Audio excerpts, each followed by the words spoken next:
नायगाव महाराष्ट्र का एक शांत मिट्टी से जुड़ा गांव जहां जन्मी थी भारत की पहली शिक्षिका सावित्रीबाई फुले। उसी गांव में रहता था एक बूढ़ा किसान बापू साहब और उसके साथ थी एक गाय गौरी। गौरी उसके लिए सिर्फ एक पशु नहीं थी, वो थी उसका परिवार, उसकी रोटी, उसकी आखिरी उम्मीद। हर सुबह गौरी की आंखों में उसे सुकून मिलता था, मानो दोनों एक दूसरे की भाषा समझते थे। लेकिन एक दिन गांव में एक बीमारी फैल गई। गोधन पर मौत का साया मंडराने लगा। एक एक कर गाय मरने लगी।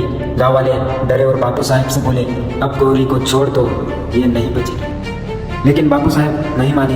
हर सुबह वो जंगल जाता, जड़ी बूटी लाता और गौरी के पास बैठकर उसे दवा पिलाता। गांव वाले हंसते थे पर वो बस इतना कहता, एक गाय नहीं, मेरे घर की माई है। दिन बीतते गए, गौरी की सांसें धीमी हो गई, लेकिन बापू साहब का विश्वास नहीं टूटा। और फिर एक सुबह गौरी उठकर खड़ी हो गई। गांव वालों की आंखें भट्टी की भट्टी रह गई। जिसे सबने मरा मान लिया था वो अब जिंदा थी और दूध भी दे रही थी। उस दिन गांव को सिर्फ एक गाय नहीं मिली, उन्हें मिला सेवा का चमत्कार, श्रद्धा का प्रमाण। आज भी सावित्रीबाई फुले के स्मारक के पास एक पत्थर पर लिखा है, गौरी माई गांव की माँ है।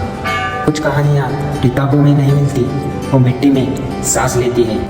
इस कहानी ने हमें सिखाया कि प्यार और सेवा में वो ताकत होती है जो मौत को भी हारने पर मजबूर कर देती है। गाय अगर जानवर होती तो इंसानों जैसा रिश्ता कभी ना निभाती।